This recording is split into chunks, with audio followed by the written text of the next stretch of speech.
श्री स्वामी समर्थ मंडळी, नवीन व्हिडिओमध्ये आपलं मनापासून स्वागत. आज सगळ्यांना दाबेली खावीशी वाटत होती. आता थंडी आली आहे ना, सगळ्यांना स्वादिष्ट जेवण खावंसं वाटतं. म्हणून दाबेली करण्यासाठी 5 बटाटे उकडले, छान मऊ उकडून घेतले आणि तिचा छान लगदा तयार केला.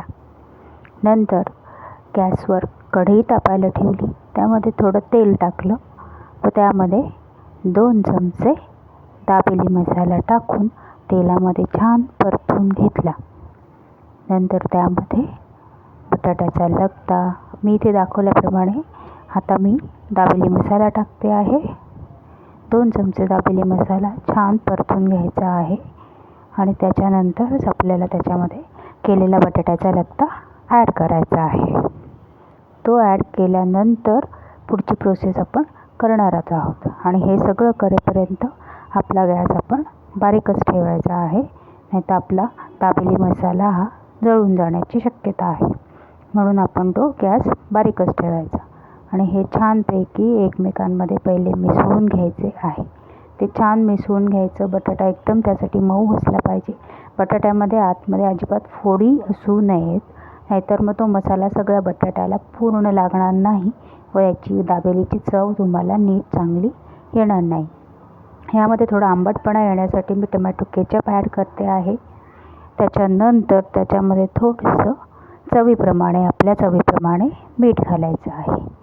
तसं मी त्याच्यामध्ये साखर देखील घातली होती, पण ते शूट करायचा राहून गेला. त्यामुळे दाबेली थोडी आंबट, तिखट आणि गोड खूप छान लागते. म्हणून आपण थोडीशी त्याच्यामध्ये साखर देखील ॲड करा. माझा तो ॲड करण्याचा शॉट घ्यायचा राहून गेला, त्यामुळे मी फक्त तुम्हाला आता ते सांगत आहे. छानपैकी ते एकदम एकमेकांमध्ये असं मिसळून घ्यायचं आहे. एकमेकांना छान त्याला हलवून घ्यायचं आहे. त्यामुळे ते एकमेकांमध्ये मस्त मिक्स होईल आणि त्याची चव खूप सुंदर लागेल. माझ्याकडे घरी जे साहित्य उपलब्ध होतं त्याच साहित्यामध्ये मी आज दाबेली बनवलेली आहे. माझ्याकडे डाळिंबाचे दाणे नव्हते, त्यामुळे मी ते टाकलेले नाही आहेत. घरच्या घरी आपल्याकडे जे अवेलेबल आहे त्याच्यामध्ये ही डिश माझी तयार झाली आहे. याच्यामध्ये मी आता थोडंसं पाणी घालते आहे, म्हणजे बटाटा अजून छान मऊ व्हायला मदत होईल. कारण हे थोडंसं असं मस्तपैकी एकदम मऊसरच असतं. हा जो आपण दाबेलीचा मसाला रेडी करतो आहोत, हा आपण जो पावामध्ये भरणार आहोत, हा मसाला थोडासा असा एकदम मऊ असतो आणि मग त्याला थोडंसं पाणी टाकून त्याच्यामुळे त्याला मी आणखीन थोडं मऊ करून घेतलेलं आहे. अशा पद्धतीने अजून थोडंसं त्याला परतून घेतल्यानंतर मी काढून घेतलं आणि त्याला कोथिंबिरीने गार्निश केलं. चला तर मग आपण आता हा मसाला पावामध्ये कसा भरायचा ते बघूयात. सर्वप्रथम पावाचं पोट फाडून घ्यायचं आहे. पावाचे 2 भाग करायचे आहेत. पावाला थोडीशी गोड, आंबट, तिखट अशी चटणी आहे, ती मी लावते आहे. तुम्ही बघत असाल इथे. ही चटणी लावून झाल्यानंतर यामध्ये आपण हा जो बटाट्याचा बनवलेला मसाला आहे, हा मसाला आपल्याला त्याच्यात भरायचा आहे. त्यानंतर त्याच्यामध्ये आपल्याला थोडेसे मसाले शेंगदाणे देखील ॲड करायचे आहेत. हा मसाला आता नीट आतमध्ये एकदम भरून घ्यायचा.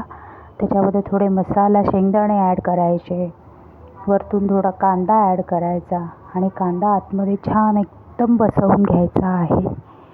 सगळा तो नीट आतपर्यंत गेला पाहिजे. अशा पद्धतीने आपण तो दाबून आतमध्ये बसवायचा आहे.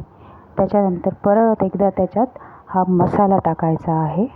हा मसाला एकदम व्यवस्थित टाकून तो भरून घ्यायचा आहे. पाव आपल्याला पूर्ण आणि पावाच्या थोडं बाहेरच्या साईडला सुद्धा हा मसाला लावायचा आहे. त्याने काय होईल, आपण जेव्हा त्या पावाला शेव लावतो तेव्हा ती शेव मग त्याला छान अशी चिकटून राहते.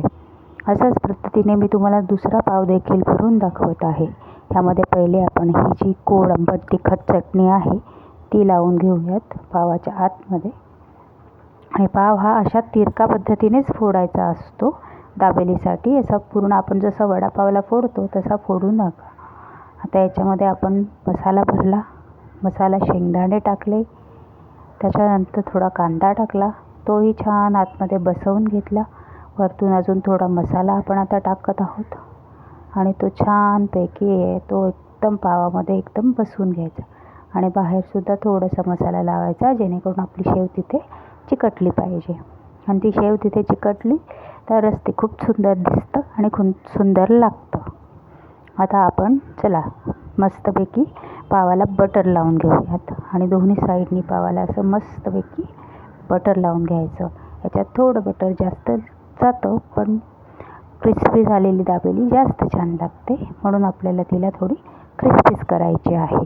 आता आपण असं मस्तपैकी तिला या तापलेल्या तव्यावर मी तुम्हाला दाखवते अशी मी भाजून घेते. आता मस्तपैकी दुसरी जी दाबेली आहे तिला पण मी बटर लावून त्यात बाजूला ठेवते, तव्यावर बाजूला ठेवते. आणि मी तशीच तिसरीसुद्धा दाबेली बनवून घेतली होती, ती देखील मी तिथे बाजूला चांगली शेकून घेण्यासाठी टाकते. आता आपण ह्या छान खालच्या बाजूने आधी एकदा क्रिस्पी करून घ्यायची आहे आणि मग तिला पलटून वरच्या बाजूने देखील क्रिस्पी करायची आहे. असे दोन्ही साईडनी क्रिस्पी केल्यानंतर दाबेलीची चव काही वेगळीच लागते. ही दाबेली ॲक्च्युली खूप सुंदर लागते. गोड, आंबट आणि तिखट अशी तिन्ही प्रमाणात ती खूप छान लागते आणि करायला पण खूप सोपी आहे. आपल्या घरी जे पदार्थ अवेलेबल असतील, साहित्य अवेलेबल असेल, त्याच्यामध्ये आपल्याला करता येते. फक्त आपल्याला थोडा दाबेली मसाला तेवढा आपल्याला आणावा लागतो. आणि आजकाल दाबेली मसाला कुठेही कोणत्याही किराणा मालाच्या दुकानात तुम्हाला मिळून जाईल तो, आणि कमी पैशामध्ये पण मिळून जातो. त्यामुळे तुम्ही नक्की घरी ट्राय करा. करायलाही सोपी आहे आणि खायलाही काहीतरी वेगळं मिळतं आणि स्वादिष्टही असतं. त्यामुळे मुलं देखील आवडीने खातात आणि आवडीने जेवण करतात. तुम्ही देखील असं करून बघा, तर तुमची मुलं देखील आवडीने खातील. असं आहे. आता मी एका बाजूने तिला पलटून घेतलेलं आहे, तिला मस्तपैकी दुसऱ्या बाजूने सुद्धा शेकून घेत आहे. आणि ते शेकून झाल्यानंतर मग आपल्याला तिला शेवेमध्ये मस्तपैकी बुडवून घ्यायचं आहे. हे बघा आता शेकून झालेली आहे. आता मी हे शेवेमध्ये बुडवून घेते आणि दोन्ही साईडनी तिला असं छान शेव आपल्याला लावून घ्यायची आहे. ही दुसरी दाबेली तिला पण मी तसंच करून घेत आहे.